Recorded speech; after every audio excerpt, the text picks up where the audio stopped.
Once upon a time, in a kingdom far beyond the golden clouds, stood a castle where a tiny king ruled with a very big heart.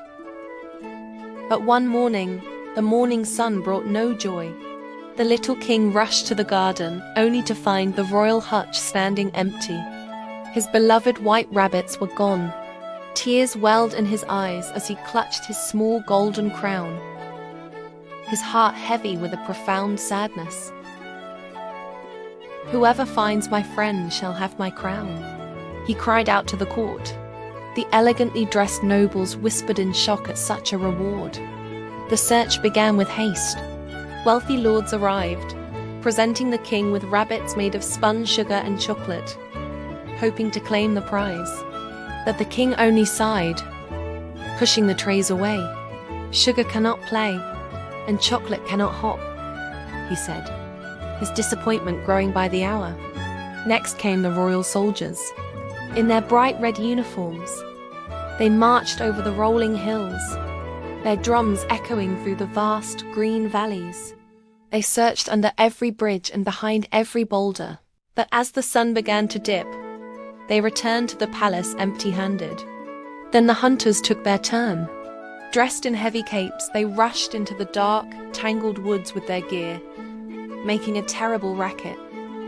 Bang, bang, they shouted, searching the deep thickets. But the noise only served to drive the shadows deeper, and the rabbits were nowhere. While the court rested, Peggy, the gardener's humble daughter, walked quietly to the hutch. She didn't bring drums. She brought only her kindness. She noticed a small, hidden hole in the fence. Looking closer, she saw tiny paw prints leading into the thick white dust of the road. With a determined expression, Peggy followed the trail. It led her away from the grand roads and into a cool, narrow green lane.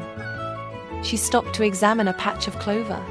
There, she saw the edges of the leaves were neatly nibbled away by tiny, sharp teeth. Suddenly, a gentle breeze carried the sweet, crisp scent of fresh cabbage. Peggy smiled, knowing exactly where that scent would lead her. She ran past the dark woods and over the sun-drenched fields until she reached a lush, overgrown garden belonging to an old woman.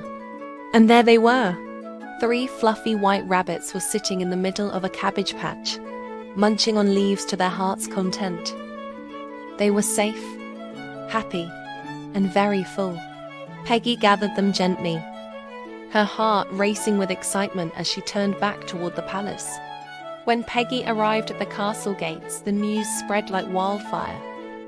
"The rabbits are found," cried the knights and the ladies.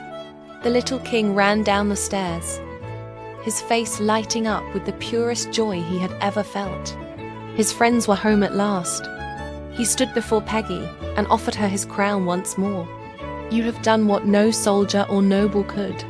Take my gold, my land." But Peggy only made a polite curtsy. "I do not need a crown, your majesty.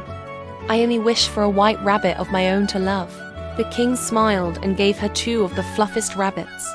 He realized then that true rewards aren't gold, but the friends we keep.